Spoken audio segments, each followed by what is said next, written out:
Oil companies were built to run the 20th century. But now the 21st century is asking them to reinvent themselves. Can the same giants who pump crude also lead the clean energy race? Are they dinosaurs or shape-shifters with trillion-dollar balance sheets? Today, we unpack the business math behind their second act. 1. Big picture. Start with the scoreboard. Oil still provides roughly 1/3 of global primary energy. Natural gas adds another quarter. Renewables, nuclear, and coal split the rest. Those numbers shift slowly because energy systems are made of steel, not apps. Governments push the transition. Net zero targets, carbon pricing, incentives for heat pumps, EVs, and grid upgrades. Clean energy investment already surpasses fossil investment in some regions. But transition headlines move faster than reality. You need minerals, labor, permits, land, transmission lines, storage, and political alignment. Energy demand keeps rising, so clean energy often meets new demand, not old demand. Replacing the old system requires doubling capacity, not just adding capacity. 2. Oil's first life, the old empire. To understand the second act, remember the first. Oil majors controlled the entire chain: upstream, exploration, drilling, production, midstream, pipelines, tankers, terminals, downstream, refineries, petrochemicals, retail stations, and finally, global trading. Every part mattered. Airlines need jet fuel. Shipping needs marine fuels. Agriculture needs diesel and ammonia, fertilizer from natural gas. Plastics, chemicals, medicines, asphalt, hydrocarbons are everywhere. Geopolitically, oil shaped the modern world. Wars, alliances, pipelines, embargoes, sanctions. Petrodollars funded economies. Oil shocks rearranged inflation, interest rates, and elections. Oil majors built unmatched engineering cultures. Deepwater rigs, Arctic operations, mega refineries, and LNG terminals. They manage billion-dollar risks and multi-decade timelines. This skill set is rare and transferable. 3. The green transition shock. Now the world asks them to pivot. Solar and wind scale faster than any energy tech in history. Renewables now provide around 1/3 of global electricity and rising. Utility-scale solar is one of the cheapest sources of new generation in many markets. Battery prices fell dramatically in the last decade. EVs moved from niche to mainstream. In leading markets, EVs are 20% to 30% of new car sales. Money follows the story. Clean energy investment stands in the trillions annually, and capital markets price climate risk into long-term projects. Companies sign green power contracts to meet ESG commitments. But transition shocks are real. Mineral scarcity, supply chain delays, grid bottlenecks, slow permitting, and storage limits. You can build a solar farm faster than a transmission line, and the line determines whether the farm matters. The result: clean energy grows, but fossil fuels don't disappear. 4. Why fossil giants are not dead yet. Here's the inconvenient math. 1. Demand keeps growing. Data centers, heat pumps, EV chargers, industrial electrification, electricity demand rises sharply. Developing countries add population and industry. Total energy demand expands, leaving room for fossil fuels even during transition. 2. Intermittency. Solar and wind are variable. You need backup capacity or huge batteries. Multi-day and seasonal storage remain expensive. Grids need stability, and gas provides it. 3. Infrastructure bottlenecks. Transmission lines, substations, interconnectors. These take years and face local opposition everywhere. Until grids expand, gas and oil remain reliability insurance. 4. Gas as the transition fuel.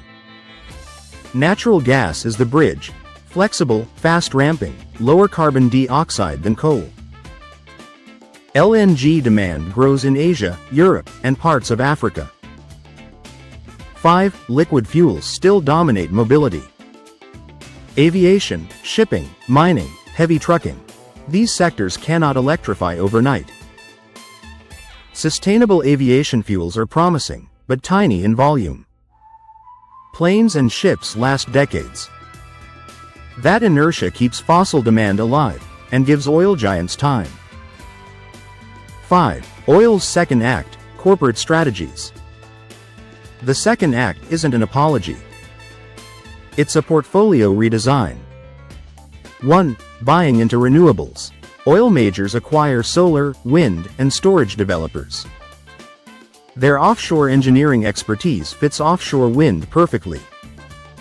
They use renewable power to electrify their own assets, cutting emissions intensity.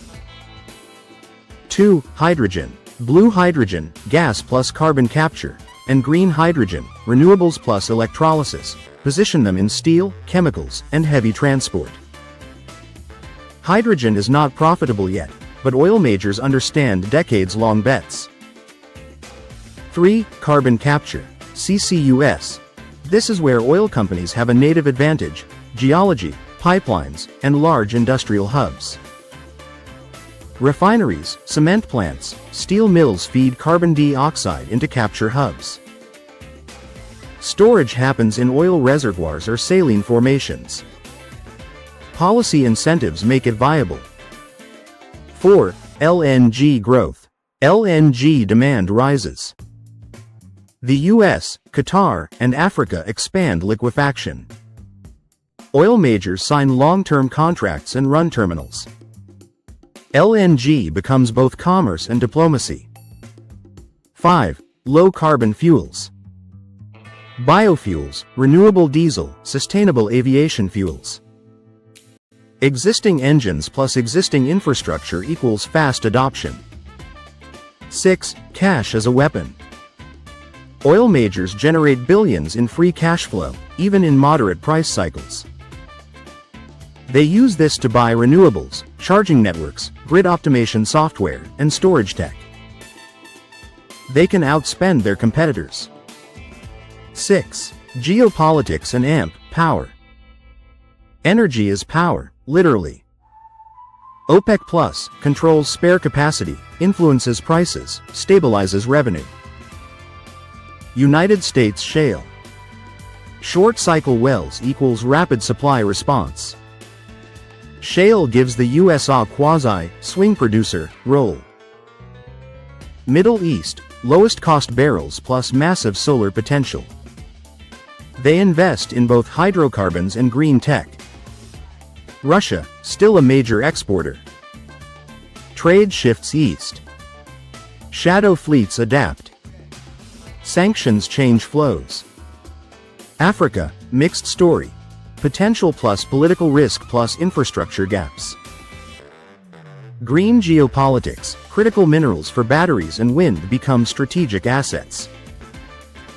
Grids, hydrogen corridors, and clean tech supply chains matter as much as pipelines. Energy security now includes electrons and metals, not just oil. 7. Winners versus losers. Winners. United States. Shale plus LNG plus innovation plus finance. Middle East. Low-cost barrels plus solar mega projects. Norway. Gas plus offshore wind plus CCS expertise. China. Clean tech manufacturing dominance plus diversified strategy. Corporate winners.